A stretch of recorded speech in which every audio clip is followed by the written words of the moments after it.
I have no idea where this will lead us, but I have a definite feeling it will be a place both wonderful and strange.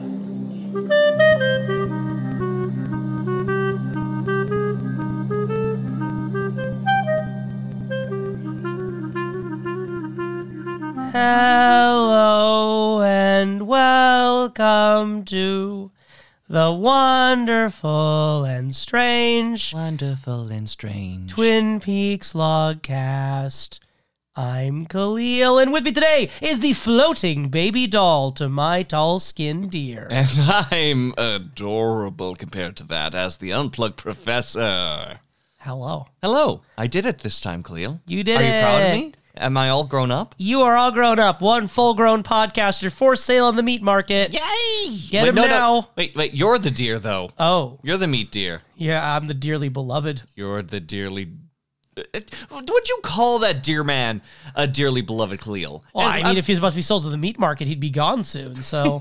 No, that thing would not be sold. Anyway, today we're talking about Industrial Symphony number 1. The only one. The one. Also known as Just the one. Dream of the Brokenhearted. The Dream of the Brokenhearted. This is a 1990 avant-garde style concert performance. Avant-garde is definitely the series of words that I would go for. Definitely the series of words Wikipedia used and I copied and pasted into my notes. Congratulations. This is some sort of like, what do you call it? Isn't that, what they call plagiarism? I gave credit. I just said where I got it from. It counts. It counts. Content warnings are a bit strange for this one. There's nudity, not in the podcast, but in the visuals of the concert. But there's also in the podcast. There's potentially flash warnings in the concert, not in the podcast. Also someone in the podcast, at least on my end.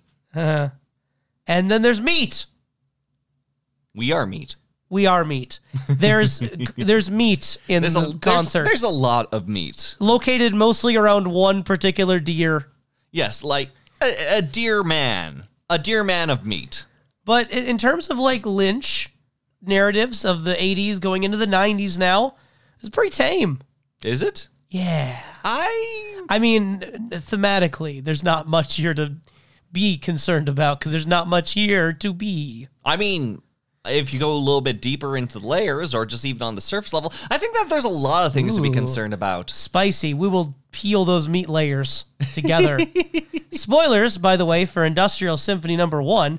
We will spoil the concert. Yep, it's done. And also spoilers potentially for Twin Peaks and any David Lynch work prior to 1990. Now, hypothetically speaking, I'm saying that I'm hearing this from someone because I, myself, the Unplugged Professor, would only watch things from the official sources. And we do have a DVD. Yes. But I heard from a little birdie, if you will, somewhere off in the distance, because, again, I'm a good boy. I'm not a pirate or anything like that the YouTube version is a little bit lacking, especially whenever it comes towards, like, the audio track, because there's a significant delay inside of it. So...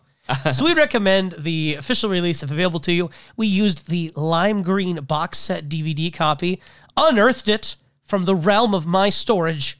Yes, of course. And I'm very glad to have it, to be honest, because I don't know how much Industrial Symphony number 1 has been re-released since the lime green box set.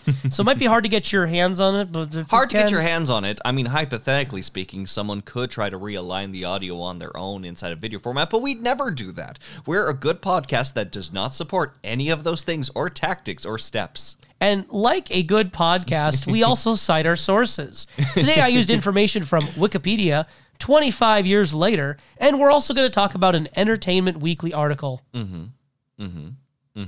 We will. We'll do all of these things, like a good podcast would do. Starting with Wikipedia, when David Lynch studied at the Pennsylvania Academy of Fine Arts in Philadelphia. Born and raised. Did you know that he made a series of complex mosaics in geometric shapes, which he called the Industrial Symphonies?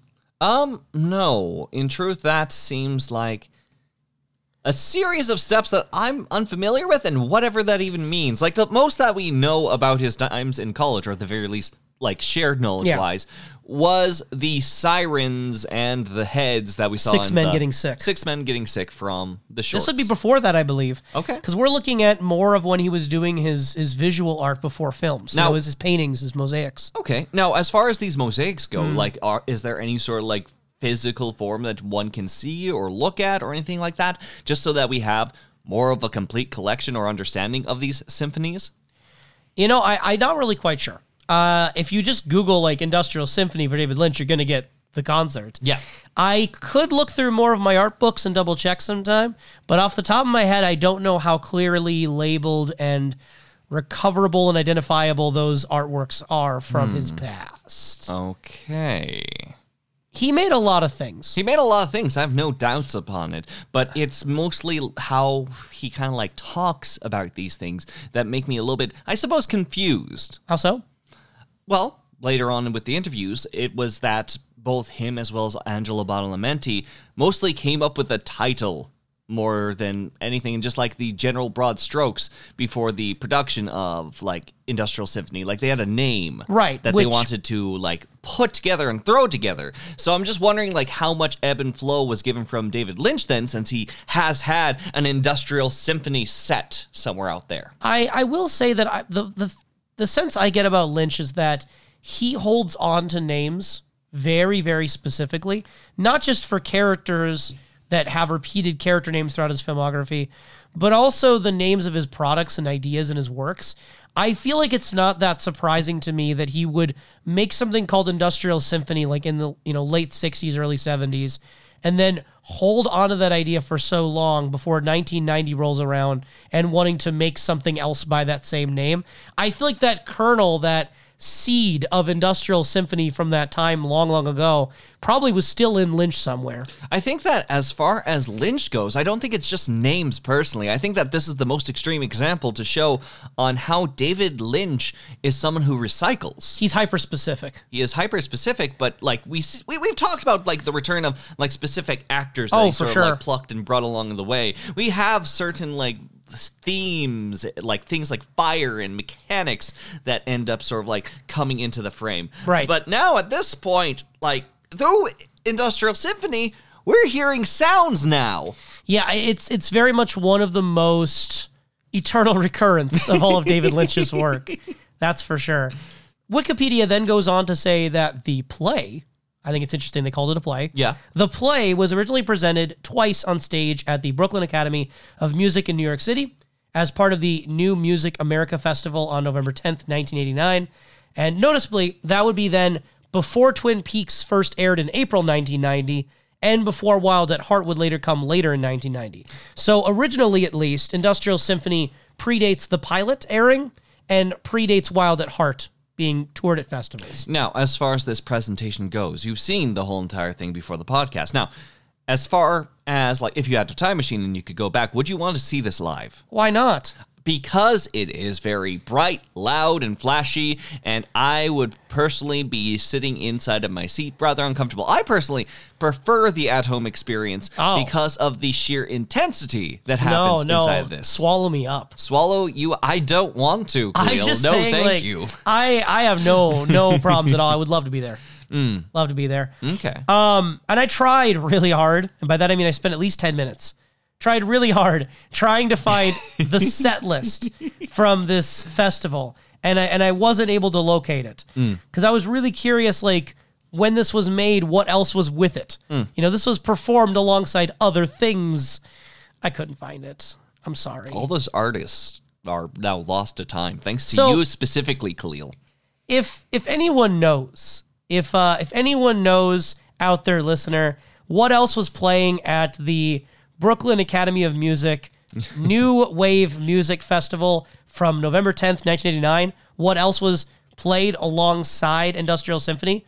Please email us at snakeeyedreams@gmail.com or tweet at us at snakeeyedreams1, the numeral 1, as in one symphony, industrial style. I feel like at this point, like us like shilling out our email and social media, almost like the entire phrase of it. Yeah. And at least like one extra line should just go on a t-shirt. Just like an outright t-shirt. Just for how shameless we've been with it. And I love it. I haven't seen Shameless yet. I don't know. TV what that show, means. right? No, I don't know. I don't Pretty know. sure it's a TV show. Shameless? Ah. Well, we both have seen Industrial Symphony #1. That's thankfully due to the fact that footage from these performances was released for home video on VHS in the 90s. Yes. Also, apparently this had been performed at some point in Canada and Montreal. I don't know why. I don't know where, but it told me that. It told you being the Wikipedia? Yes. Also, the credits told me when I was looking at them at the end of the program that John Wentworth produced this. Now, whoever could this John Wentworth fellow The be? mysterious individual who had previously later, had been in the interview alongside Devon Lynch, Mädchen Amik, Kyle McLaughlin, and that's it. That's the end of the list. I didn't realize that was the end of the list. I was too busy focusing on how to say their names wrong. Yes, the very handy individual whose job remains unknown is credited inside of this work. Otherwise, this thing seems to be made entirely by David Lynch and Angelo Badalamenti throwing their heads against concrete with Julie Cruz. There's still plenty of people in the credits that made it possible, but as far as the general use of vision, it seems that they're at least at the forefront. Industrial Symphony is kind of a weird bag. A weird bag of bugs. Bugs? Yes. Bugs. And it's one of those things where... It's like more so machine pipes and meat. It's a concert. More than bugs. It's a concert that's been filmed. So we're able to watch it like it's a movie. Yes. But this is a concert. And a play, one could argue. And it has a lot of narrative components despite being essentially a concert. Now, it's a weird narrative musical concert film thing. It is. It absolutely is. I'm just kind of curious now. Was the intro only integrated into the VHS and future releases, or did they show them off on screen? Great question. I don't know the answer. Don't know the answer. I tried to look. There's just not a lot about this that I found. I know it sounds like I don't have that many sources, but there's just not that much. Like when you search up this thing, people will talk that it exists. That's about the extent of it. Yes. It is a miracle that this thing got preserved. Like this is one of those works of art that I think could have easily been lost to time, like so many of these kind of things are. It was an experimental concert shown for 2 nights and then one random time in Canada that thankfully got a physical release, so it's been preserved. But this could have been a footnote.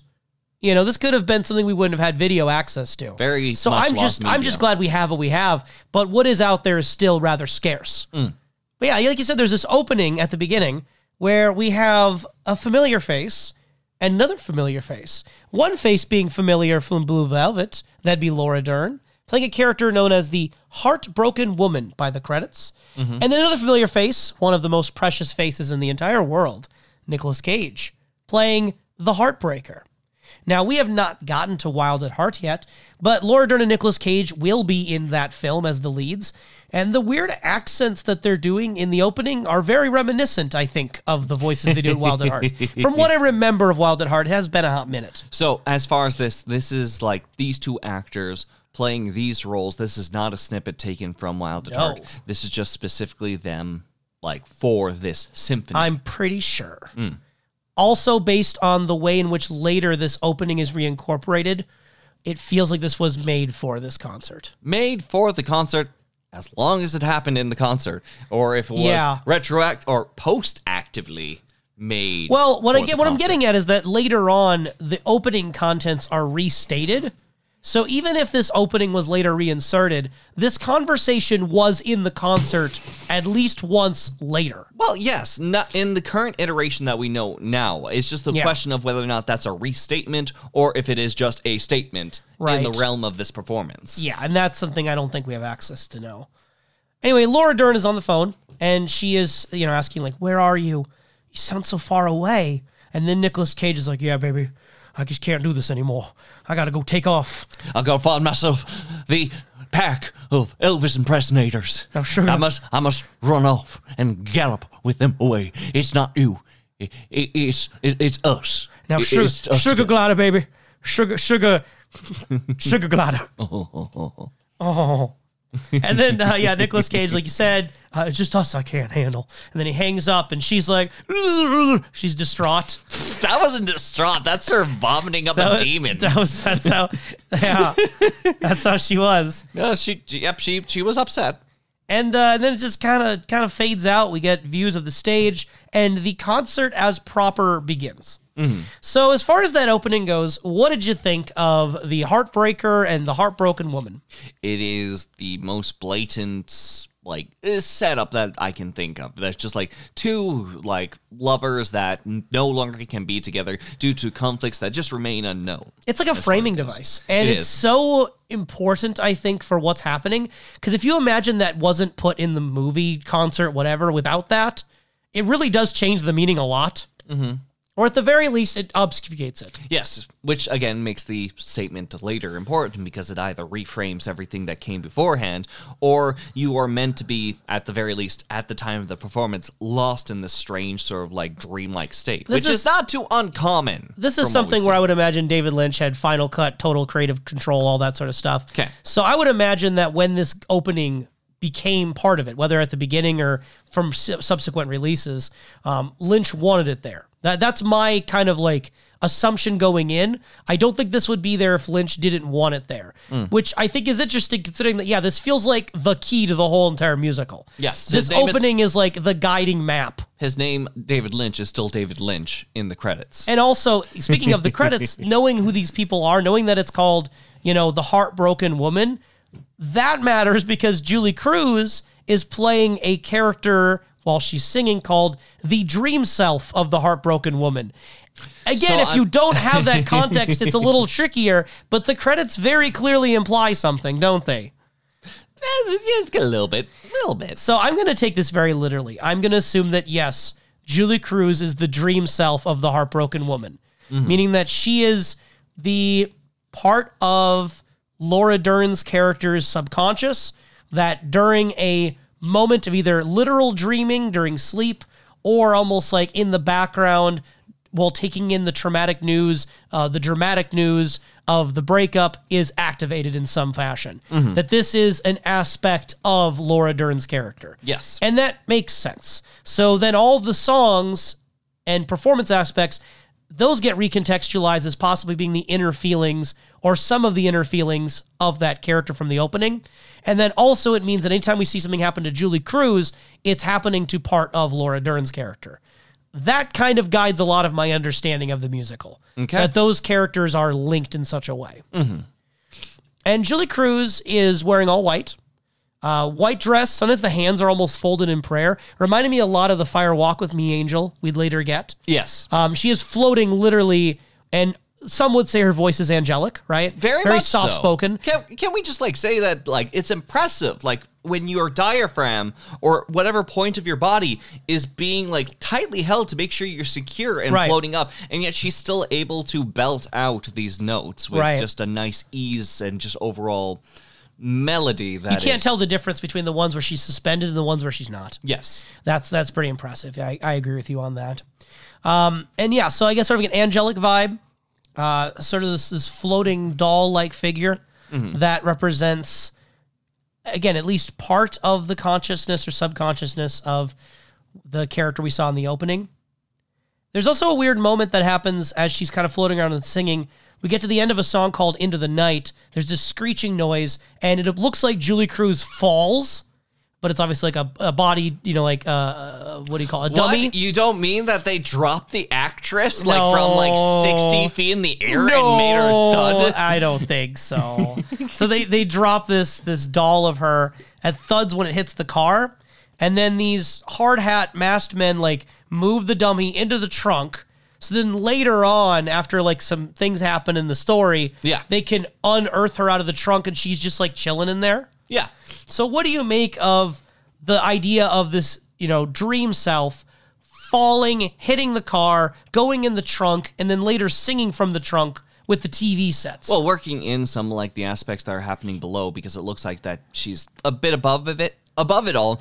I believe that it's just to keep the little dream aspect stuck right there. As like this narrative is going on right below her, when she drops, that is sort of like the turning point for her, in which she is then sort of like stuffed away and probably caught into a state that she may feel stuck in, like very like cannot move. It's completely dark, and well, now it's dark, and yeah, she literally does say now it's dark before Into the Night starts, and a direct reference to Blue Velvet. Only when, like, the things that had held her captive once, like, open up the trunk to release her, she's only there to sort of, like, put on a performance. It's only a little bit later that she's able to ascend again, but during that time, it's almost as if she is being presented, but for who, for what? I don't know.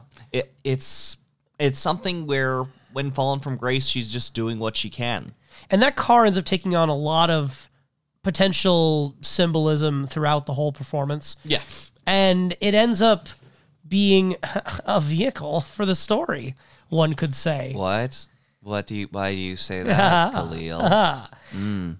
But let's touch upon some of the other people touching upon the car, shall we? Just a touch. So, as Julie Cruz is singing early on, the first song, we see this topless woman dangling above, like in the rafters. And there's also this other dude wearing clothes who descends almost face first toward the ground and then starts like spiraling slowly around the area. We have the woman who is basically only inside of her panties, climbing about these overall like mechanical like railings, if I believe she has heels, doesn't she? It was so dark I couldn't. Because I'm pretty sure later on we see those heels prominently. So she is wearing heels. I don't recall the heels. I was more distracted by the fact that she is in a dangerous height, sort of moving left and right and around and exploring a space. Meanwhile, we have a man who's like a human fishing lure, sort of like plunging down and plopping into the scene. So this is where we see someone who is just either fallen and out of his own personal end of control. Meanwhile, another one who seems to be more so of the closest word I would say curious, someone who looks and someone who moves frantically through things such as this metal playground. The characters are credited only as female dancer and male dancer. Yes, and I'm assuming that this is the physical representation with the absence of Nicolas Cage and very unfortunate that it's not Laura Dern or Nicolas Cage. If it was Nicolas Cage, he should have been the topless one looking around the rafters. Topless Nicolas Cage looking around the rafters would have been a really big hit. But no, it is. And I make it like a bad thing. But no, I think the dancers do a good job with what they're given. They don't have any dialogue or anything like that. But they are pretty prominently shown in the editing for the video footage. I don't know if you were watching the concert how much you would notice her up in the rafters. No. The dude is pretty obvious because he's like spiraling around the whole place. Oh yeah, absolutely. I honestly, I'm looking between these two individuals, and I've got to say, I'm thoroughly impressed, because if I were in panties and heels up in the rafters, I don't know if I'd survive, Kalil. Like, like even if I were like, there were safety measures taken and I'm strung along, which again, I didn't see any of that. Sure. Maybe it's just because like it's so well shot within this like dark space. But regardless, it's something outright frightening as like a first impression. Right. And then at one point when she's in the rafters, she's like thrashing around. Yes. Like she gets pretty aggressive up there. Whereas the dude's just like floating.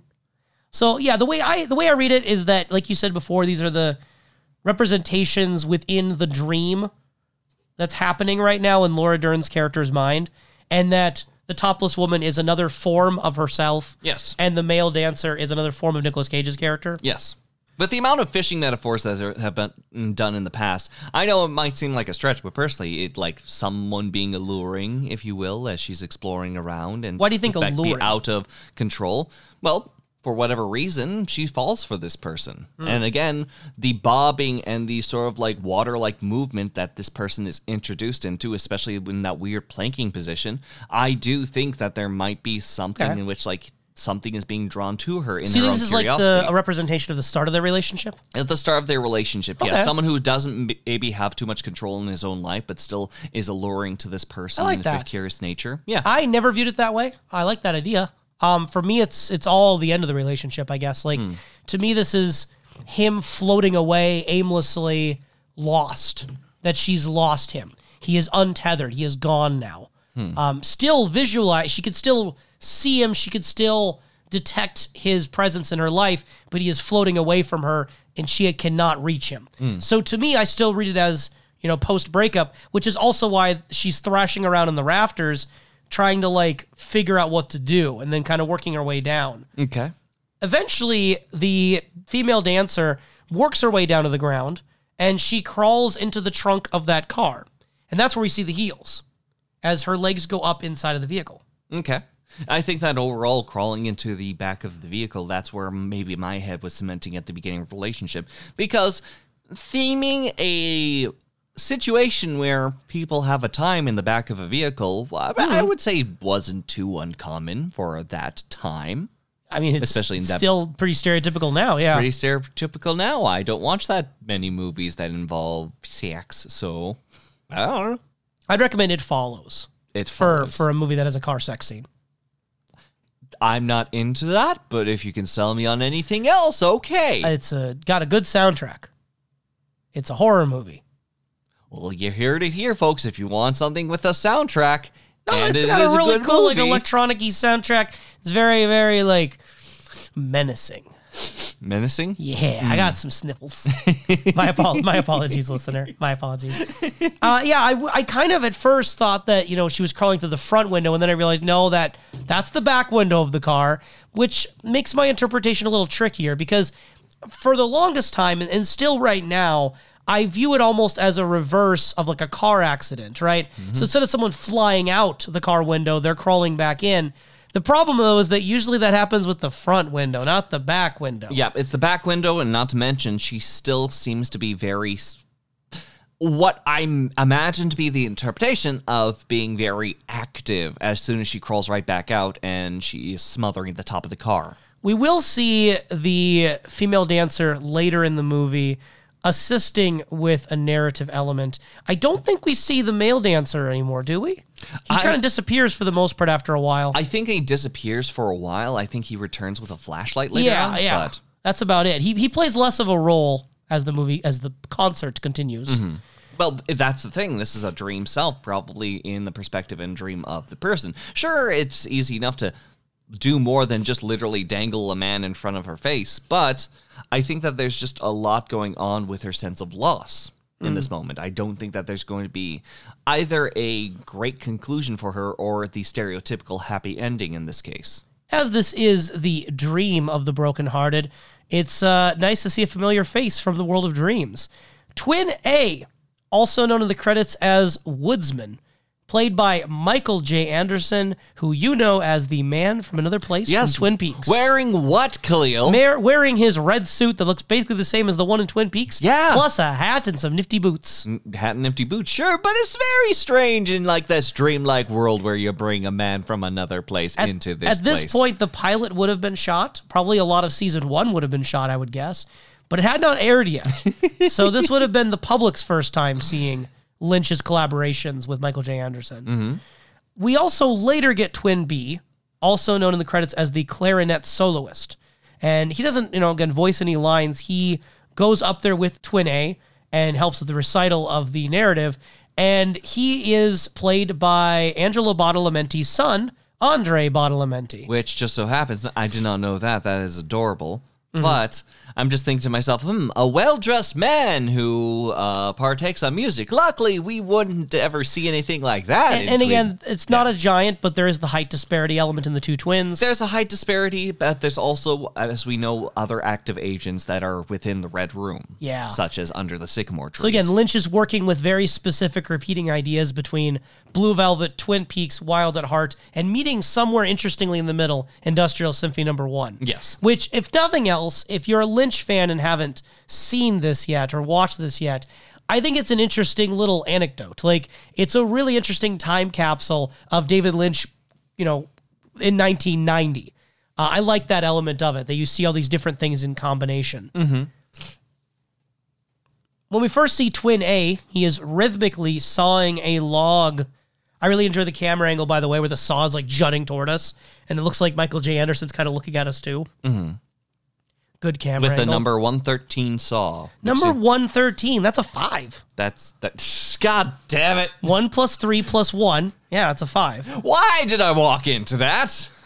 I don't know. Numerology stuff, man. I don't know what 113 means. Do you know what 113 means? I don't know what it is, but it looks like it is in like clear white paint and it is purposely painted on. I don't know if like they just so happen to have a saw which just had that painted on directly. I'm not familiar with lumber mills enough in which like that would be necessary or anything like that. Lynch is so specific though that it feels like it was probably on purpose. It either to paint it on or to find one that had 113 on it. Like, oh yeah, David, we got saws you can borrow. We got them numbered number 91 through 305. What is this? This doesn't say anything about numbers. That at best is an 11. I don't need an 11. I need a 5. Exactly. 13 is not a lucky number though. So twin A bodes as kind of an ominous figure, I would say, in the concert. Echoes of the saws linger for The a sound time, of sawing wood. until someone who is looking about with a flashlight comes by, in which he frantically runs away. And that's someone being, again, the male dancer. Yes, before we have this man, who is twin A, runs across the stage again, but this time with a light bulb on a plank in tow. A blue light bulb. A blue light bulb following. Is this the first time, or no, this is the second time, right? Because Blue Velvet had a shot of just a light bulb at one point, right? I remember there being a shot of a red light bulb in one scene of Blue Velvet. Maybe. This is either the first or second time then we've had just a light bulb as a visual. We will have more in the future. David Lynch likes his blue and red light bulbs. He likes the color blue and he likes the color red. We have not gone away from that yet. But especially when it comes to light bulbs. I just think it's interesting that he's like wheeling around the blue light bulb. What does that mean? I don't know. It's one of the most confusing and unclear elements because he's very like panicky in his movements. Twin A looks startled by the whole flashlight thing. He is hurrying, but he's got to get that blue light bulb across the stage. But that's the thing. It's whether or not we believe that, say, for example, that blue light bulb is not something that's also still chasing him. Like, it's the blue light that is chasing him and making it emphasize. Like, in the lights, like the flashlight, that's like a blue light, if you will, as it's shining left and right and moving around. Julie Cruz's character, whenever it comes down to in Twin Peaks, like when she is singing outright under this blue light, she's almost like this angelic force that just comes down and almost presents herself, in which Laura Palmer was able to actually emote for once. I do think that it might be a realm in which, if we are to say, like, the man in the red suit is thematically similar to the man from another place, blue is the opposite of red, and therefore something in which he is trying to get away from, despite the fact that he has it in tow. This is where, if we want to, again, stretch things, if red is the color of dreams, right? If we're looking at the red suit being associated with the dream man, then blue could be the color of truth or the color of reality. Now, and I think that duality works. There's no evidence concretely pointing there. There's no evidence. I think blue being reality, the truth that nobody wants to confront, works in this situation. Potentially, if you do believe that like dreams can hold a truth within them, because we do have blue light on the literal dream apparition, and credited as the dream apparition. And sometimes a small truth magnified can cover up the bigger picture. Yeah. But the basic idea that blue is the uncomfortable reality and truth that he's wheeling around in front of everyone, and red represents the dream aspect, I think works in my mind enough as like a headcanon that when I'm just going with like what I think and feel, I'm rolling with that right now until I get better evidence or a better idea. Yeah. When Twin A is eventually joined by Twin B, they're also joined by the topless female dancer who is now clothed in all black. She has been topped. She has been topped. And Twin A says, I'd like to tell you all about a sad dream.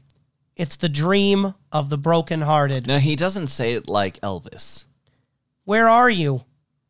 You sound far away. We do like voices for the two, though. I'm not going to do my imitations of those, but he recounts the whole dialogue from the opening phone call, complete with, at the very end, him going, click, when the phone call is ended. Yes. So again, if this opening was attached later with Nicolas Cage and Laura Dern after the concert, it still was already in there through the Twin A dialogue. Yes. But I do think that having it at the beginning from those two was a lot clearer than if we only had the twins saying that in the middle. Do you think that if you hadn't had the opening, if the music just started with the first song, Up in Flames, right? And it just started with the image of the dancers and Julie Cruz, and then eventually got to this point where the blue lights ran across, and we have the clarinet playing with the twin reciting this dialogue of presumably a male and female voice. Do you think you would have put it together that this is the main story? Would I have put this together as the main story? I would say that it would be the only thing for me to have as an anchor. There's no real points other than through the singing that were addressed, but this is more so blatant. They go center stage right in front of everyone to recite this. It's the only thing to go off of Kalil. Yeah. Okay, fair. I agree with you. Fair enough. I just think, it's clearer with the opening at the beginning, but this does do the trick as well in a more bizarre way. Speaking of bizarre, I do think that if you are watching this performance and there, again, I do not want to be, but I think that with the combination of the intensity of the sound and everything going on and the use of flashing lights, that maybe some details would stick a little bit better just because of the sheer amount of force being blown into your face up to this point. So being able to retroactively think about these situations and moments and times and try to weave that together in one's mind, I think would be most effective, if you will, physically there. Okay. So maybe that could also mean that the intro would be the, let's call, patchwork to make it easier to digest in that VHS medium. That you couldn't get as intensely pushed against with the sheer lights and the twanging with with the modern sensibilities of your yellow and white chords. As I was saying before, speaking of bizarre, back when we were speaking of bizarre, the most bizarre element of the whole concert is easily the tall-skinned deer, as it's known in the credits. Tall-skinned deer. It looks like it's a bipedal deer man that's very stretched out, thin, and made of bacon. And he is on the stage the whole time. We could see something on the gurney, even from the beginning of the concert when flames are bursting around. It's there. Yeah. You just never quite can tell exactly what it is. No, it's just overall, just he lingers, and it's just nightmare fuel. But then, these masked dudes in the hard hats, they flash red or maybe orange, depending on the lighting. I think it's supposed to be red. Light bulbs over the skinned deer on the gurney. Yeah. And then there's a hissing noise, and then the men, very friendly men. They're very helpful. They help the deer up to his feet so the deer can shamble around. Yeah. And Twin A is also there to shine a big old spotlight on him as the deer is looking like a Silent Hill boss. Just, again, on stilt legs. Mm-hmm. I find this very effective. I like the meat deer. It's the thing I think of when I think of Industrial Symphony No. 1. Mm-hmm. It's the number one thing my mind conjures up. At one point, I do think when I imagine there's a person in a suit on stilts wearing essentially looks like bacon, and he's just kind of teetering back and forth. It's pretty silly, but I think the unexpected visceral nature of that imagery, just you do not expect giant deer man to happen. Yeah. And it's accompanied by very fitting music, I think. I really like this part of the concert. And as opposed towards earlier when Twin A was running away from a flashlight. Though this flashlight is a little bit more erratic, it seems that he is either erratically pointing at or against this deer man, his own form of light, this blue light.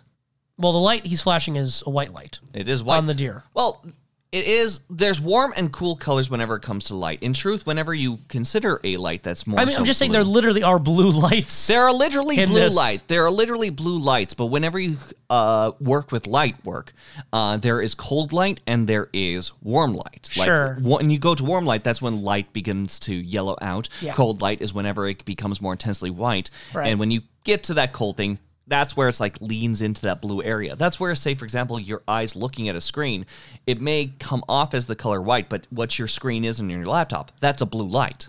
I understand. But again, when I think of blue light in this, I think of the literal blue I know there light. are very heavily more bluey lights, but I think the deer is doing a lot of double work here for theme and symbolism. So the idea that my brain is conjuring up right now is that there was a car accident that happened where a deer was run over by a car. And that is a very understandable image for people who like have lived around areas where there's deer on the highway. The idea of just at night, something abruptly happens, there's an accident, you run over a deer. But in this particular situation, within the dream that this character is having, the accident becomes a metaphor for the breakup in the relationship. And the collision then with the deer represents the uncomfortable aftermath or situation that you don't want to think about. Yes. The negative feelings and anxieties that result of the collision that happened. Okay. So I view the meat deer as both the monster, but also the victim in the car accident, playing again a bit of double work there, both as a thing that's been injured on the gurney, but also the thing that everyone's running from because they don't want to face it. Yes. Which I think works for the breakup metaphor. I think it works for the breakup metaphor. I think that it could also be like just a general horrifying opposition, just something that people do not want to like look at or really accept, and it has to be therefore shown away for the more comfortable ends of dreams. But it still lurks there. It still is present there. Or it's just a literal Wendigo. It's a literal Wendigo. It's just a cannibalistic nightmare monster. Made of bacon. Made of bacon. I'm curious really what it was made out of.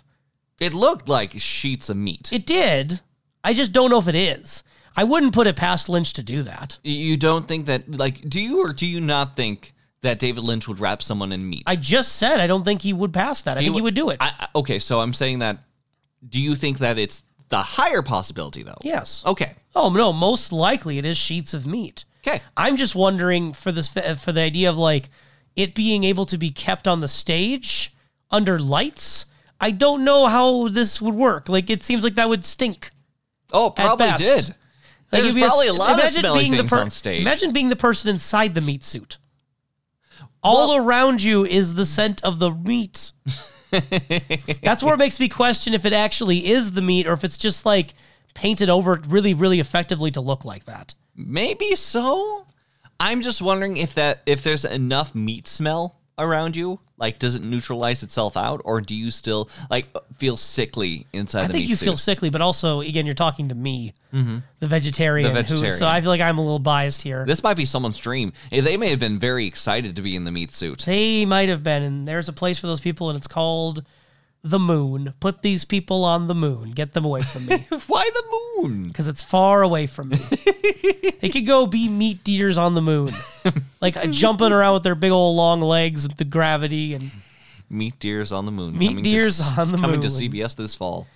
And speaking of the lights from earlier, it's a flash of light that occurs, and then the meat deer is gone, along with Twin A and the masked men.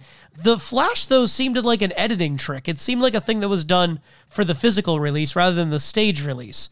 So I don't know about you, but it kind of left me wondering what actually happened on the stage. Did they just walk off? There's an awkward, like, 20, 30 seconds of the meat deer slowly. It honestly might have been, because that was like a film transition with the white flash. They just kept the white flash going. Everything was pure white in front of people's eyes. Many people were blinded that day. The reason I bring it up is because move the meat deer. If we're going by the idea of light being a recurring theme, I want to read into the idea that it's light that banishes these things away.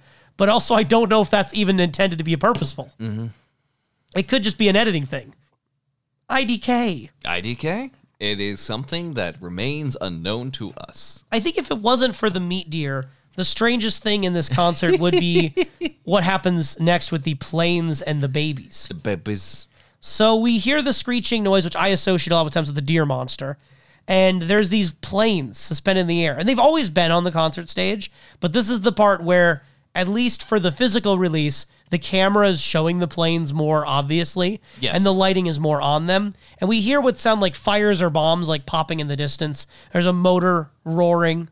And there's, again, this emphasis on the warplanes, which then goes to baby dolls that are descending from the ceiling in a great multitude. Yes. The interview on the lime green box suggested that they were like dolls that had been disfigured or burned by war. I couldn't tell from the far away nature of the footage, as well as kind of the lighting, I'm going to take Badalamenti's word that these dolls were disfigured in some way. I didn't see it. Yep, we couldn't see it. The lights weren't exactly on towards it that we could see stay with the DVD at this time.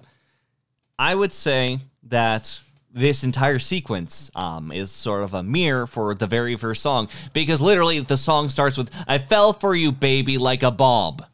Yeah, it's like I think that out of all the things that have happened inside of this is laid on thicker than tar on toast. It is pretty thick. The imagery also of the baby dolls floating in the air reminds me a lot of the album cover for Julie Cruz's album Floating in the Night. And notably for that album cover, David Lynch had done production work on the album with Angelo Badalamenti, and David Lynch is also credited for art design.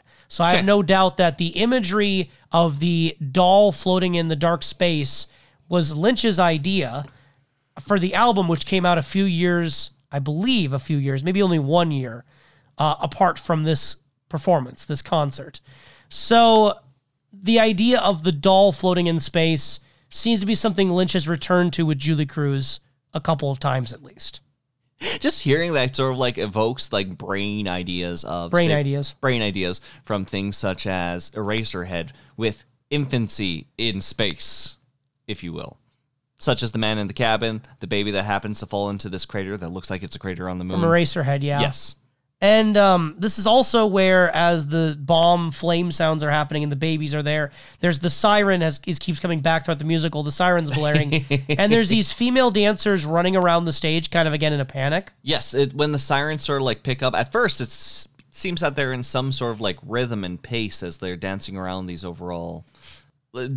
set so like kindly, but when the sirens go on, nope, frick, we're gonna get ourselves straight out of here. We're gonna exactly, and that is the exact mood that everyone has at once as everyone begins to scatter about. Fair enough. As the bombs begin to drop, if you will, on this poor dream. So the bombs dropping, the lyrics, that's pretty heavy-handed. Anything else that you read into with the babies and the bombs and the planes? The baby's like a bomb. So, baby like a bomb, now my love has gone up in flames. Two things that my brain is connecting it to. So early on in the opening and also in the recounting from Twin A, the man does refer to her as baby. So there is kind of like that baby as a pet name. So you could link it that way. I also think about it in terms of motherhood, where it's like maybe she had associated this man with someone she was going to spend her life with, and she was thinking at some point they would have a child together. Okay. And that is now gone. That idea of having the child with this man. Or if I want to get, darker with it, that she might have been pregnant. That, I think I'm feeling less towards that. I mainly because there's only so much association with, say, for example, baby as the spoken line, that I feel like it's going a little bit too thin when we start to like incorporate the literal baby. But it's also, again, a dream that we're seeing portrayed to us. I think things being in symbolic language works. Okay. I think that if baby was a common thing that he called her in the relationship, then I think that all the babies being presented falling from the sky, been disfigured by war, that again could be a telltale sign that the relationship has gone up in flames. It could be. I think that the use of the word baby as well as the idea of baby is something that more so disfigures her, as we see inside the television set in which she has an on face. If there was a point in which she was with baby or considered with baby, I think that there would have been a baby in the trunk with her. I think that there would have been something more closely with her, other than like them occupying the same airspace amongst the airplanes in which. I'm gonna comment on that a little bit. Okay. So she had been at least the dream self had been floating around. Yeah. Just the same way that these babies have been floating around in the air. Yeah. So I think that there's something to make that comparison. Okay. Also, I was gonna say that you mentioned the TV set, and earlier that had been where Julie Cruz's face was on the television set during one of the songs. Mm-hmm. At the end of this whole baby scenario, there's a doll whose face is on that TV. So it's kind of like swap the images out of the dream self, Julie Cruz, with the doll. And again, if the dream self is an aspect of the woman, the heartbroken woman, then it is linking Julie Cruz potentially with the doll, which then links it back to the woman. Okay. So I think that the doll as an image of the woman works. Also, I think the motherhood angle works. Yeah. None of this is concrete because you're dealing with really abstracted ideas that it can mean whatever you want. Yes. And ostensibly, then, if you don't like this musical or are critical of it, it could mean nothing. It could be random. It could be really dumb and weird. Yes. And I think that that's a valid criticism to leverage against this, that it is so abstracted that when, like, 100 baby dolls start descending from the ground with war noises, you're like, what does this have to do with anything? Yeah. For me, it sounds like it could be a potential motherhood angle. For me, I think that she is recognizing herself as the baby because she was called baby. So you are coming around to that. No. I don't think that she has, like, the baby. I don't think that there's much to the baby other than the name, and she's paralleling that. She sees herself as baby, and she is up in flames. And this whole section is pretty close to the end of the concert as well. Once the babies have gone, once the babies have gone back to where babies come from, the stork has plucked them back. The bomb store. We have the last song of the concert, which is The World Spins.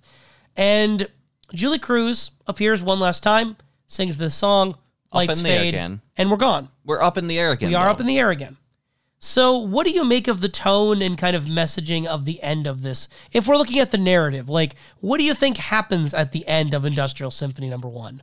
Since at the beginning she was up in the air and towards the end that she was up in the air, this is a form of grieving, if you will, right, through this dreamlike aesthetic, that even after this point of war, even after all the things that had been pushed against her are done, she is still affected, but life still goes on for her. So there's no real closure in the sense of, like, you know, she's fully come to terms with it, or having some sort of action take place in the real world. Yeah, no, I don't think that this person appears again. I think that she was brokenhearted by the overall loss, but at the end of the day, he's not going to come back, and some things are not going to be revisited with him. I think that things just settle for her before she can rise up again to the occasion. I agree with you. Do you think that this was all one dream in one night? Do you think it was... Oh, hell no. a dream over several nights? Do you think this is even a dream in the sense of sleepy sleep dream, but more a dream as like a daydream or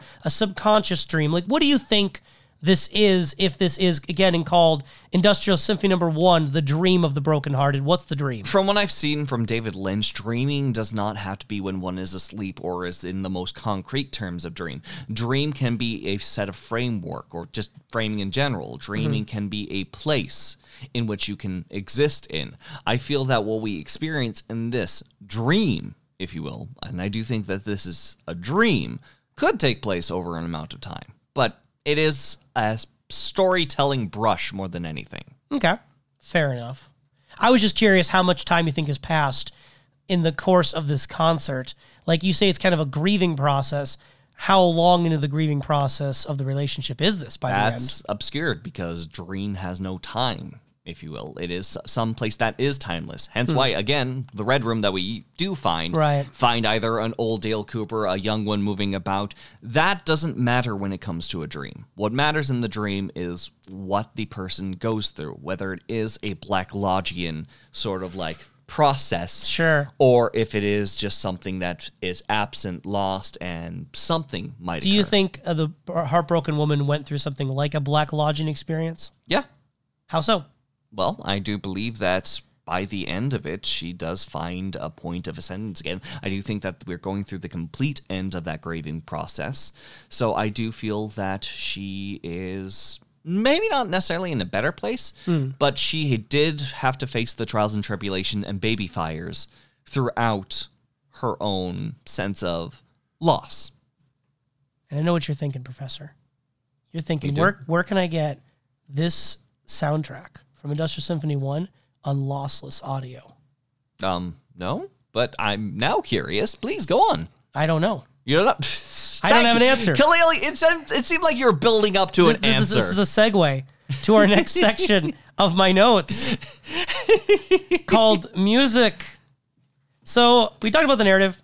This also is a concert. It has music.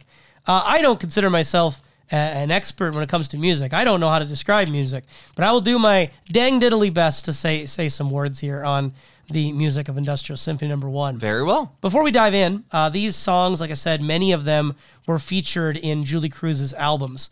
1989's Floating into the Night and 1993's The Voice of Love. Both of these albums by Julie Cruz were produced by David Lynch and Angelo Badalamenti, and in both, Lynch had wrote the lyrics. All right. So these guys, again, ongoing collaborations since Blue Velvet, when Julie Cruz was scouted for that singer role. So in terms of vocal tracks, the first one we get is Up in Flames. Yep. This is basically what the musical opens up into and walks into. Yep. And the instrumental track here might have sounded a little bit familiar. Oh, the lead-in for the instrumentals, absolutely, as there are sirens that enter. Familiar guitar strings begin to play. You know, the pung, You know that Punk-a-kung? Yep. But with like guitar. I don't have a guitar on hand. That's fair. I am not a guitar. And Kalil. it quickly turns into what is essentially a Twin Peaks staple. It's very similar to the background music of like tracks like Dance of the Dream Man. There's a few other tracks in Twin Peaks that have a similar background element, but it's a very distinctly Twin Peaks song that this kind of opens up into. And again, this concert happened before Twin Peaks started airing. It's more than likely that they were repurposing something that Angelo Badalamenti had scored recently for Twin Peaks. Very well. But it is interesting that tonally it feels like it's Twin Peaks at the very beginning. It very much does, and with the eerie rise and fall of notes, the song itself stays calm as sirens begin to echo in the background. And this is where, again, we see literally the women crawl through the network of the metal. We see the lure in the water of a man.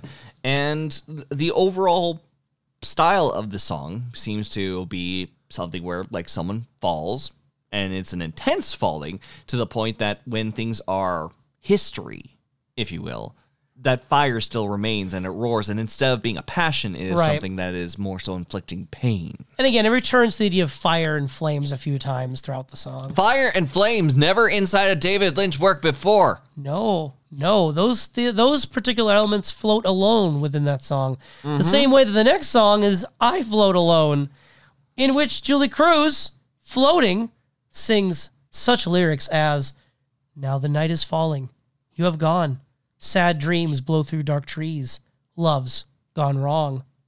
Do you have any particular thoughts on I Float Alone? Clouds of sadness raining all night long, love's gone, the end of our song. It's literally, as it mentions right there, like it is a moaning, deep sadness that seems to be, keeps the person stuck, if you will. This is the largest portion of the grieving process because there's not much control with the character. They are just now absent from what they once felt. I think it's interesting how Lynch lyrically tends to portray these songs as emotional statements by one person. They feel very dialogue-like. It's not written to be poetic or metaphorical for the most part. Most of these, it's like, I'm hurt because I got broken up with by my boyfriend. For frickin' sex, and man. now I am floating in darkness. And she is literally lifted into the air. The spotlights follow her amongst this cold light, whether blue light. It's mostly blue. As a drum beat goes, like percussion, horns, the sound of train brakes, dissonant piano keys. It heavily leans into that aspect that makes it an industrial symphony with like using mechanics as part of the use of motors, chainsaws, I believe at one point, the bomb sounds, the flame sounds throughout. That's where I think of the industrial elements of it. I am a bit disappointed, I guess, knowing that industrial music by the year 1990 had started. This doesn't sound like industrial music. At least not the genre that had become like kind of known by that point. I don't think David Lynch cares whether or not it's part of a genre. I don't think he does either. It's just interesting to me because he would work with industrial music artists on a later film. And he does have connections to industrial artists. That Industrial Symphony, I would not call an industrial album, if you will. No. It's really hard to classify what genre Julie Cruz is singing in. Like, if you had to, is it pop? I'm bad at genres. I would just generally say pop, but I think there's quite a bit of a range happening here that goes from like blues to almost jazzy, to very atmospheric, ethereal sort of vocals. And then the next track we get is Into the Night, where this is the one with Julie Cruz before it starts. I believe it's Julie Cruz saying it. Yes. Says, now it's dark. Which, by the way, between these two sounds, there was another song that was in between amongst the overall sense of songs. So we had a break period before now it gets dark. And I think it's interesting because like that line obviously harkens to Blue Velvet. This song was not in Blue Velvet. None of the songs in Blue Velvet are in here. Yeah. It is a song in which, like, Now It's Dark is recognized, at the very least from the David Lynch source that I got a lot of the lyrics from. Now It's Dark is just, like, integrated. It's a lyric. Song. It's a lyric. Yeah. I don't remember if that's on the album version. Yeah. From Julie Cruz's album. I'd be curious. It probably is. I also would say that the darkness is felt in the tone of the music. It is a very dreary track. But then there's that part that happens in the end of the song, at least in Industrial Symphony version, where it gets a sudden loud instrumental and the body falls, and then it unveils the deer god coming up shortly after. So, like, for me, it does get dark because the whole song ends with that act of violence. So dark. So dark. But on the original album version, the song doesn't end, I don't think, after that noise. Because I remembered this track, Into the Night, was a lot of why I didn't listen to that CD very much. Okay. Because I hated the part where it would get suddenly loud at the instrumental. I didn't find it so bad in the musical, but I'm just like listening to it like in my car with headphones. The volume spike is huge. Now, as like we're getting deeper and deeper into the song, when that does happen, this is like almost all the lyrics. It's dark. It's dark. I'm searching, I'm moving, but it's dark. Where are you? Come back. It's dark. Before this song ends with that mechanical squealing and the rising of steam. And it's just more of a descent song. This was also played in episode 5 of Twin Peaks. And I don't think that ever got to the loud spike in the instrumental. No. I don't believe it did on Twin Peaks. I don't think it would have fit, so them repurposing it in that form. This one, they used the spike, but didn't continue the song afterward. Yeah. Yeah, it's interesting to hear those different permutations. It's also interesting that, say, for example, in this variation, jazz picks up in the background, like, at the end of the song, jazz. Also from Twin Peaks is the song I'm Hurt Bad, which we don't have any Julie Cruz vocals, but I did want to mention it because, again, one, it was from Twin Peaks. It was used at the part in the pilot when Bobby puts a quarter in the jukebox of the double R, and he's like, Norma, I'll see you in my dreams. And she's like, not if I see you first. And then it kicks into this music that, at least for the pilot, felt so unexpected because this song is like wailing noises. Yeah. It's not what you'd expect to play out of like a small town diner jukebox. So is Norma the meat stag then? I refuse to comment on that. But yeah, it was used for the deer song here. And yeah, the second reason I want to talk about this is that it was used for the meat deer. What did you think of I'm Hurt Bad as a track? I'm Hurt Bad as a track, it, for the most part, was just very... A lot of the music didn't hit me as much as I thought it would. I think that there's a very creative use of the general percussion. I didn't actually recognize it at first until you brought it up to me. Sure. So inside of this like capsule at this moment, it still is intense enough for me to just like look at this overall creature and feel lost. And I think that might be intentional. The song feels more apt and thematically, not even thematically, like mood-wise, more appropriate for this scene with the deer to me than it did playing out of the jukebox with Bobby. It always felt like a really out-of-place song to me in the pilot. And again, it's more of just, I want to know, did Lynch just have this song queued up from Bottle Lamenting? It's like, sure, I'll use this. Or was there a reason he specifically used that song? Because it's very jarring. It's very jarring, and I don't think it fits the double R scene, but I do think it fits giant monster deer. And contrary to popular opinion, giant monster deer and high school student flirting with the owner of a diner basically are not the same thing. Not the same feeling basically to me. The same. Not the same feeling.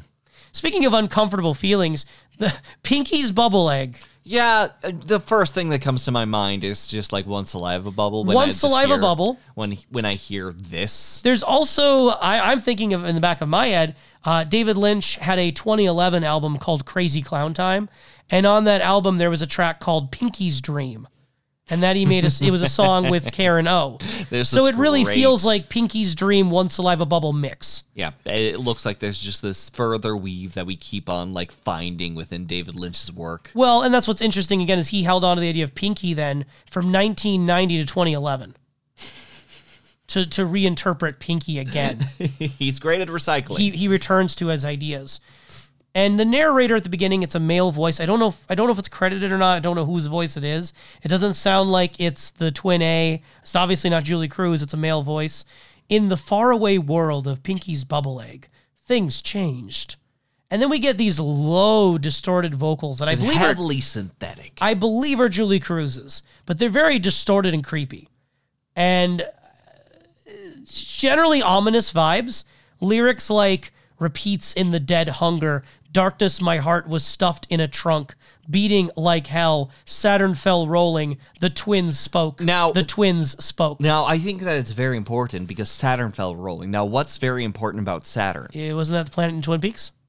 Well, yes, but if you could, like, make this planet concrete. You put a ring on it. Yes, we're going to go for the ring. If there was any other planet, sort of like emphasized here, if you took it into ball form and rolled it, it would just go forward. In this case, the ring around Saturn would cause it to roll in circles, right, if you will. Round and round and round. This is the song where I do wonder if it was written specifically for Industrial Symphony, because my heart was stuffed in a trunk. The twins spoke. Those are very, like, on the nose things. There were baby bombs, Kalil. Yeah. There were baby bombs. Yeah. There were. So I'm honestly curious, just again, like with the conversation it seems David Lynch and Angela Badalamenti were having about it. Yep. Her Badalamenti. I'm just wondering, like, how much was influenced by the music when writing the structure of this. Yeah. So I think that there's enough room to question for that. For sure. With the last two songs, those were featured in episode 14 of Twin Peaks, notably the episode where the killer was revealed. So Rockin' Back Inside My Heart and The World Spins also should have sounded familiar. I don't think that their placement here and their placement in episode 14 is that, like, important of a link. Yes. I don't think it is necessarily something to read into. This would have been way before episode 14 would have been recorded. Mm-hmm. This is way before the killer was a known thing. But I do think, again, it's just an interesting comparison, even if it probably is arbitrary. Mm-hmm. I really, really like the TV element that's wheeled out during Rockin' Back Inside My Heart. Absolutely. As far as visual accompaniments go, they have Julie Cruz in the trunk of that car being recorded by one of the masked hard hat men, and her face as being recorded live. It's showing on this old style, like, CRTV that's in the, like, front of this. There's a couple of them in the front of the stage. And the lyrics and the song, it's very, like, 50s kind of pop. It sounds happy, upbeat. But the visuals on the screen remind me a lot of, like, VHS era horror. Like, it's very washed out, desaturated, and it's so close up on someone who's, like, I don't know, I get feelings of distraught from it. Now, taking pieces, because we've gone through each of the pieces so far and just kind of, like, grabbed a few elements on, like, what the character might be feeling.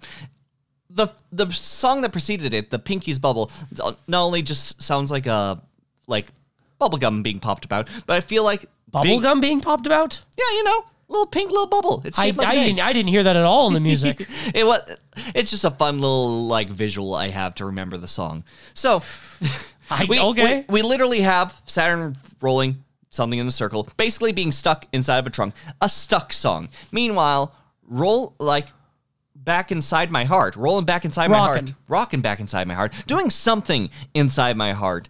This song, like, instead of being, like, hopeless and just, like, horrifying previously, we're now at something more upbeat, but at the same time, what is happening? Like, rocking back inside my heart, is it, like, her own self-will? Is there a sense of denial coming through, and she's excited to bring this person or idea back inside of her heart? Rocking back inside my heart and having that echo about, especially with what she ended up having out there. It's just such... It's supposed to be, like, good, happy, hopeful from what the sound is. Yeah. But it just also has this layer that itches at me. There's something that itches at me, Kalil, and I need it itched. It doesn't help that the lyrics mention fire, wind, trees, and owls. So again, she just wants him rocking back inside my heart. Get inside my heart, Nicolas Cage. Rock back in there. Yeah. So Industrial Symphony number 1. Just love me. Just love me, Nicolas Cage. Love me. And when the guitar twang sort of like come about and this last song sort of comes into our faces, love, don't go away. Come back this way. Come back and stay forever and ever. Again, I think that she grows. I think that things are more hopeful. But still, as it says, love, don't go away. I think that there is something tragically that lingers with this character as she moves on. She remains that brokenhearted lover. She wants love back inside of her heart. Maybe not specifically from the character anymore, but she still wants that feeling to stay forever and ever. It seems that there are elements similar to, again, space coming about, birds coming up and far and away. Very nature-esque things that would be almost White Logian, if you will, if we were to put up Twin Peaks examples. So, yeah, no, it makes the character remain sad from if we go deeper into things like lyric stylings, if you will. It sounds hopeful at the end. It sounds happier to the end, but it doesn't feel complete and whole, and I love that. But you did mention earlier that this was a complete grieving period. It is a complete grieving period. She does move forward, but as it says, love don't go away. It still is there in some way. Okay. Similar to the meat stag, that nightmare is still there. Okay. So, yeah, whatever, like, hopeful thing, if you believe that someone can be fully over something, or if you believe that something lingers about, I think it leans to the latter. Even when, like, everything is said and done at the end of the baby bombs. And one of the tricky parts about talking about Industrial Symphony number 1 is that we don't know how many tracks were written for this narrative and how many weren't. Some of them had appeared on Julie Cruz's album from a year before, which to me indicates unlikely they were written for this storyline, considering it was, again, some time had passed. But other ones hadn't been written yet and either would not appear on a Julie Cruz album, like the Pinky's Bubble Egg situation, and then also some would appear on her 1993 album, meaning that they probably were made for this and then later repurposed for the album, or re-released on the album, I should say. So in determining how important, individual lyrics are is kind of a tricky game when some of these lyrics were probably written for the narrative and some were not. They just fit. So they still work, but the story is told a lot through the visuals on the stage, a lot through the opening and the twin A reading in the middle, and a lot of abstraction that you can kind of piece together yourself. Also, the credits, I think, tell a lot of the story just by giving names for these characters.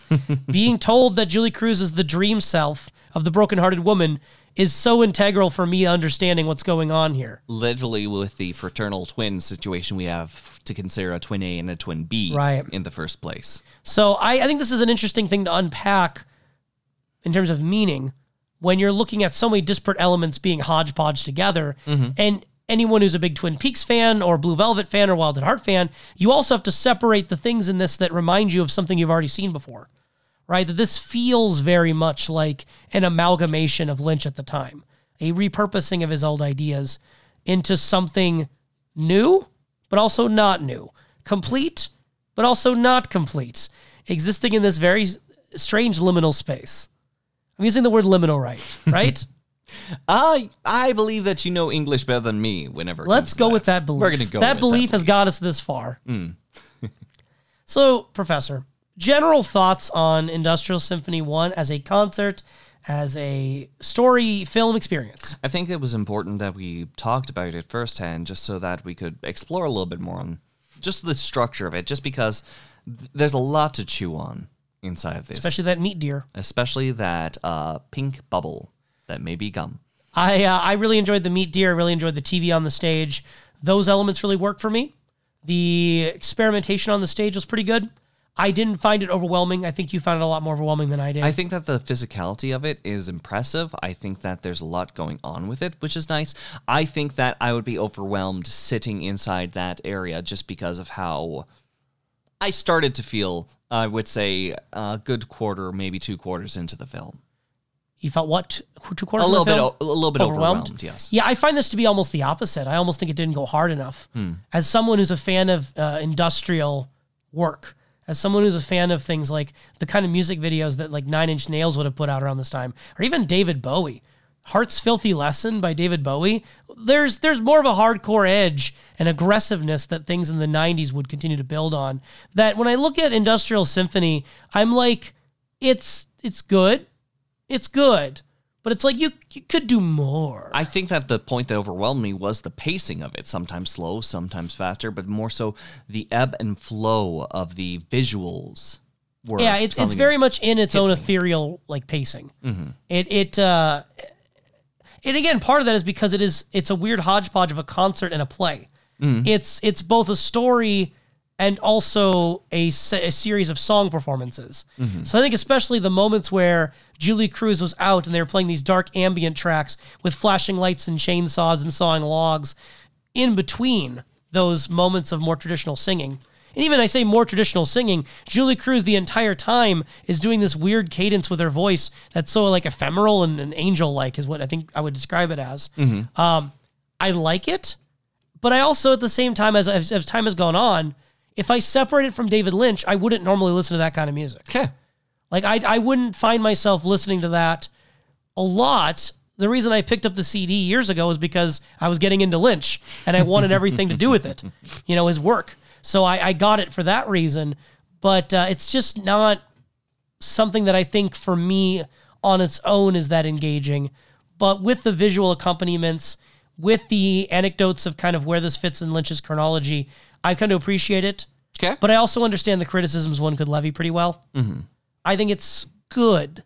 Okay. And again, main thing is I'm just glad this wasn't lost to time. I'm just glad that this was recorded and distributed and that it's still available. Agreed. So before we sign off, I wanted to talk about some of the interview contents on the Lime Green box set, framed as a conversation with David Lynch, Angelo Badalamenti, and Julie Cruz. The visuals of the interview are just a series of close-up shots. So if you like seeing how moist everyone's eyes are... If you want to be right up and close to Angelo Badalamenti's face... This is a great resource for you. You can do it. You can do it. No, I think that the framing of it is nice because it's about the same about head size as we see Julie Cruz. In fact, there's an example of comparing that because Julie Cruz is both on the television set as well as sitting further away on a chair, right, where is usually the respectable distance for like an interview to take. So I do think that there is a heavy purpose to these things, and it's not just someone really wanted to go close in on David Lynch. Let's venture closer to David Lynch's face. More close. Let us see what his lip flaps be saying. So for the conversation with David Lynch, Angelo Badalamenti, and Julie Cruz, as featured on the Lime Green box set release, I would like to phrase a couple of interview comments as questions for you, Professor, to get your hot takes on the words of Lynch, Badalamenti, and Cruz. Okay. So these are the Twin Peaks questions of the week's marathon edition. This is where you hear it straight from the horses' mouths themselves, except excellent. Also filtered through me.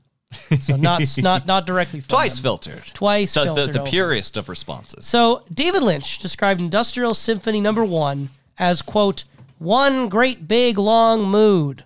Okay. So my question for you, Professor, do you think Industrial Symphony No. 1 is one great big long mood? It's the saddest of moods. Or it's the loneliest Or do number. you think it's a mixture? No, I think... Is it a toss salad or a melting pot? No, I think absolutely it is one large mood. It is something that focuses on the sense of loss and the focus on that loss throughout it. I think that there is a flow enough to it that it moves a little bit, but it still stays that sad emptiness throughout. It just is something to either focus or cope on in the background by the very end, if anything. All right. Lynch also talked about how when he was making Industrial Symphony No. 1, he ran into a few difficulties on the technical side because they only had a day and a half to install the entire set, rehearse everything, and get it all worked out precisely. That's horrifying. My question for you is, do you feel like that showed through in the final product?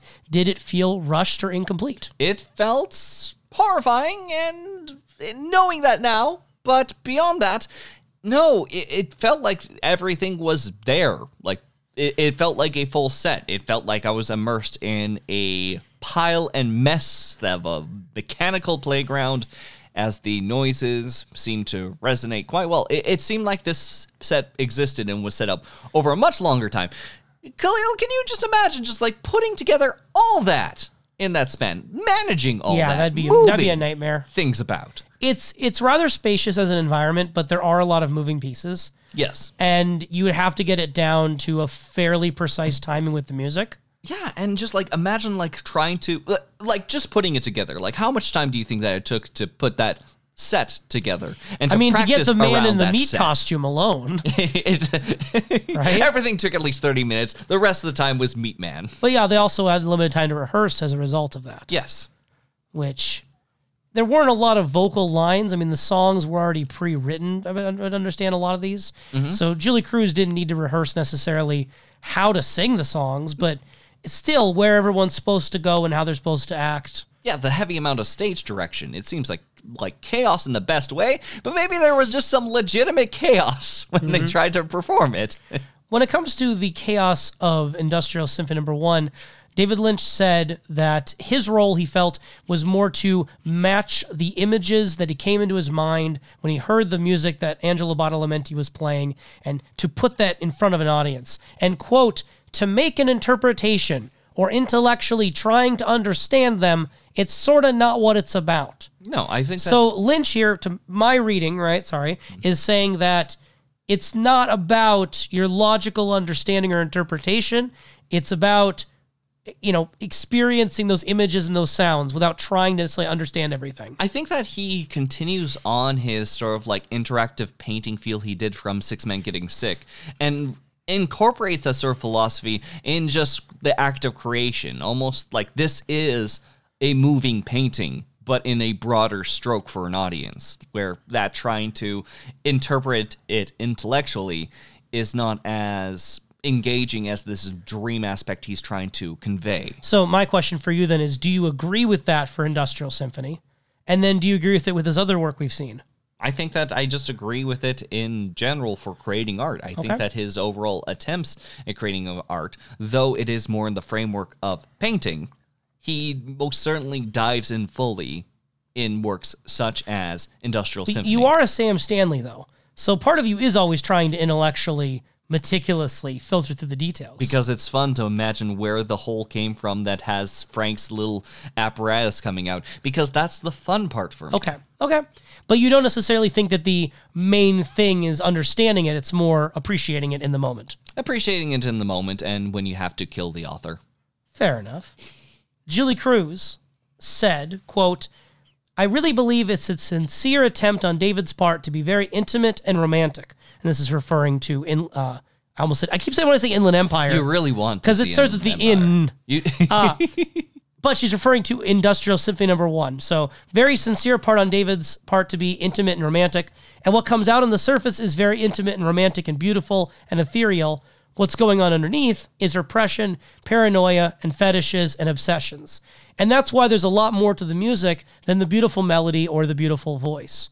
So Julie Cruz saying that she believes that David Lynch is trying to be intimate and romantic with Industrial Symphony, but underneath it is repression, paranoia, fetishes, and obsessions. Is that your sense about Industrial Symphony No. 1? I have no opinions on Inland Empire. I love Inland Empire. Industrial Symphony. I think that that's just like how David Lynch does. Like, romanticism is going to be like what I find in many cases, an extremity of aspects of life in which it is being presented in a almost grandiose way. Mm-hmm. And he does that consistently throughout all of his work. So as opposed to realism. Yeah. And with repression, paranoia, fetishes, obsessions, he has a theme work going with that, especially whenever it comes towards that of the sexual nature or that of the usage of strange imagery or flashing lights. Yeah, coming off the heels of Blue Velvet, that seems especially on the nose and poignant. No, absolutely. I think that it's not just here. I think that that's just David Lynch. Okay, good.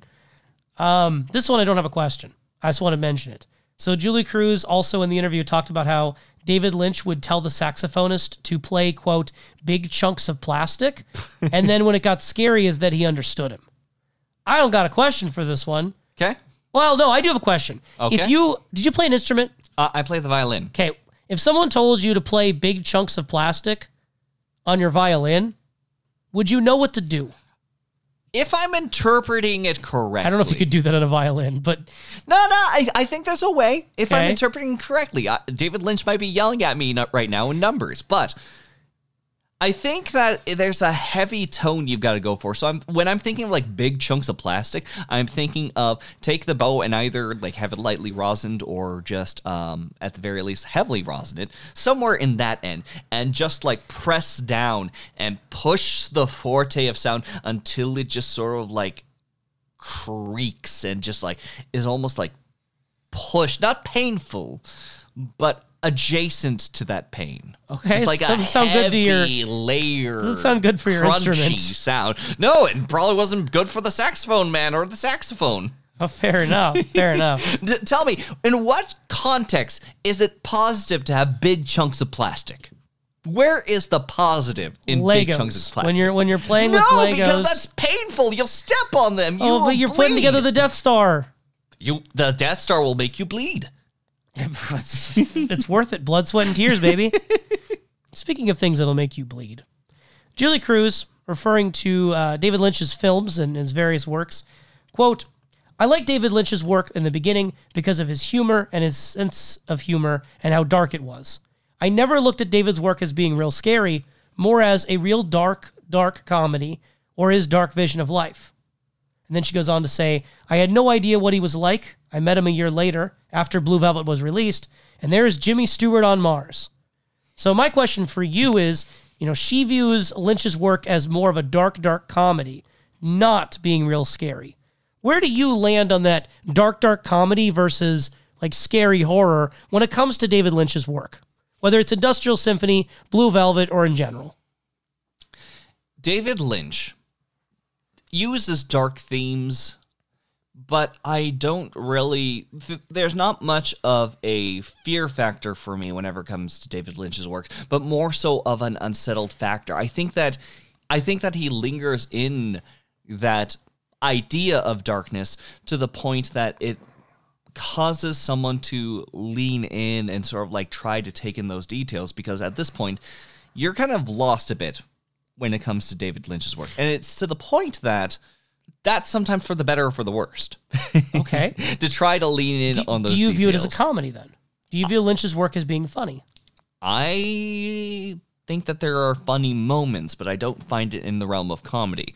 It's similar to if you add some into hot cocoa, it doesn't become outright either A, spicy, or B, it becomes like absolute Or cinnamon. cheese in your oatmeal. Yeah. Cheese in my oatmeal as well. I think that there's a thin layer that people interpret as an end of comedy. We've talked about cheese in the oatmeal, right? No.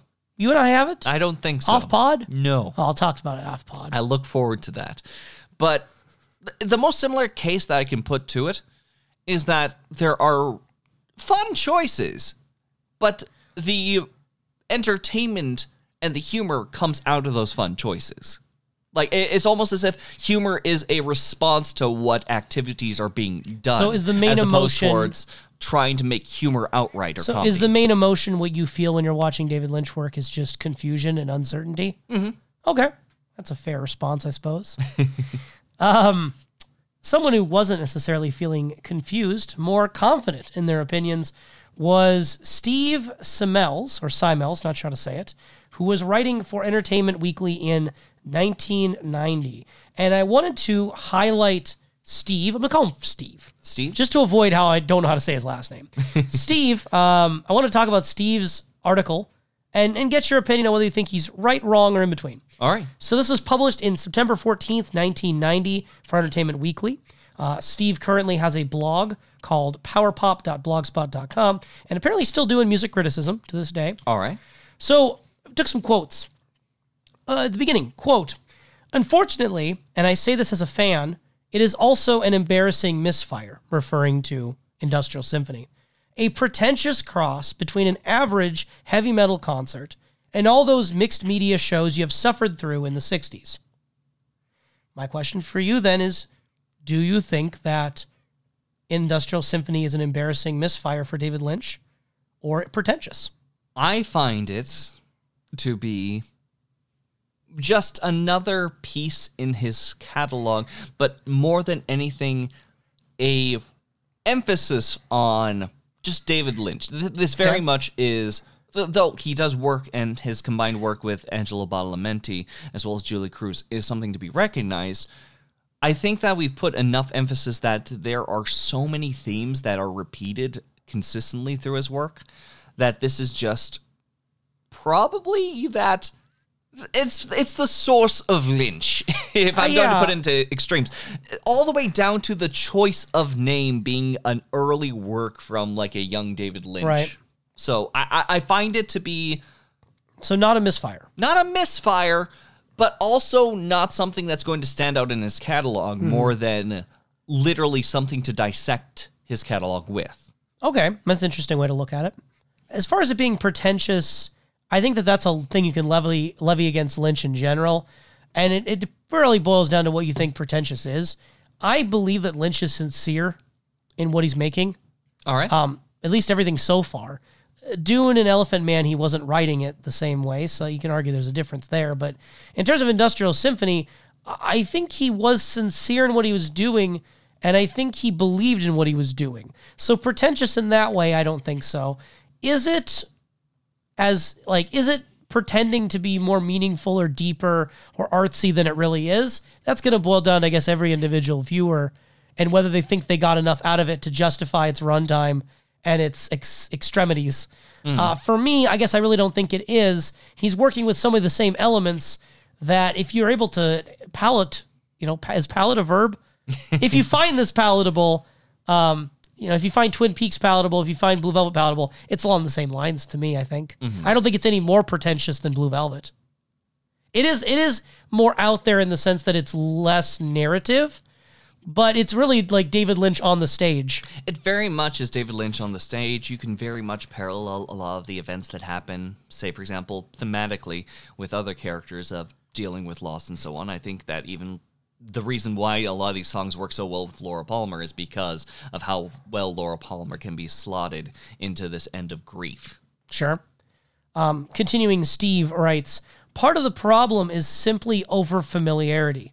We've seen and heard far too much of this stuff before." So my question for you is that, given you've agreed that a lot of it is similar, do you think it suffers because it doesn't have its own originality? I think that retroactively, yes. I don't think that in the moment of what I was seeing from the catalog, it was that case. But because this would have been before Twin Peaks aired. This would have been before Twin Peaks aired. So I do think that there are things that David Lynch is comfortable working with these tools. It's just that how he's going to repurpose them is going to, I would imagine, maybe make or break an audience with them. Sure. So I do feel like he delivered on whatever, when they asked him to do this, I don't know what they expected David to make. I don't know what they expected David Lynch to make, but I feel like they got a David Lynch concert. Like, I feel like they got what they would have wanted. Yes, and that's always the hard part whenever it comes down to, like, trying to emphasize the attributes of a person and their character without also retreading becoming a lines self-parody before. at a certain point. Yes. Yeah. And then the end of his review, Steve writes, "Much of Industrial Symphony No. 1 is the kind of pointless exercise Dan Aykroyd used in a parody on Saturday Night Live as thoroughly bad art.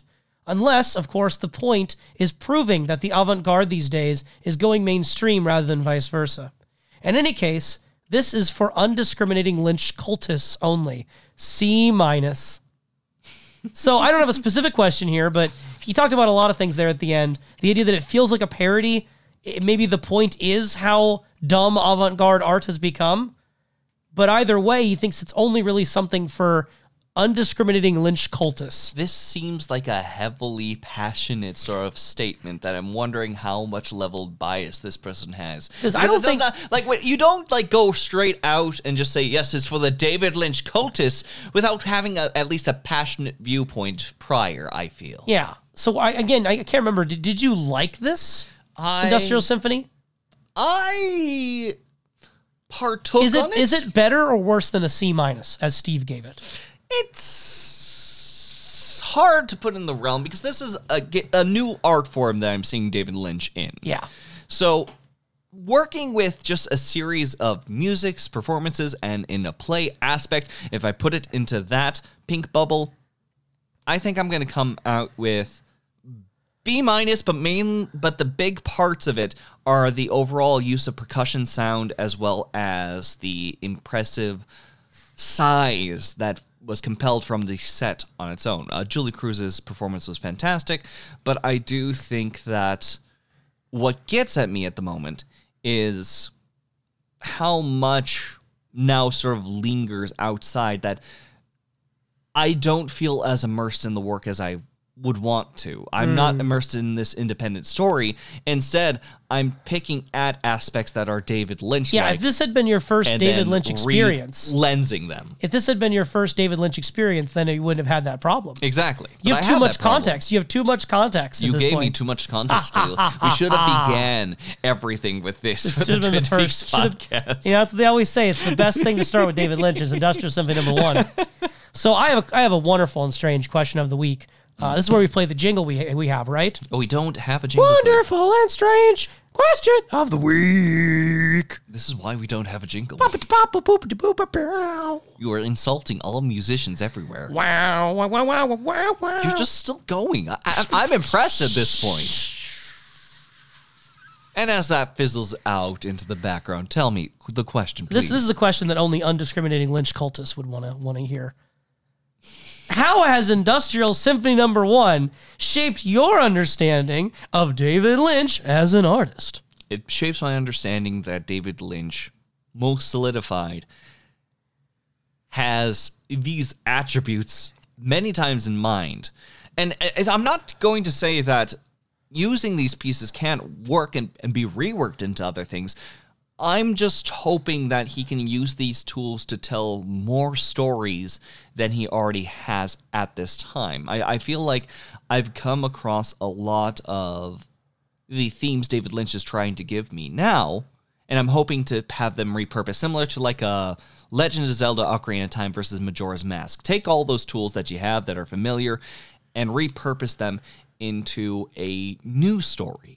Because elsewise, I feel like I'm going to be stuck in this hopeless sort of dreamscape amongst nightmares forever.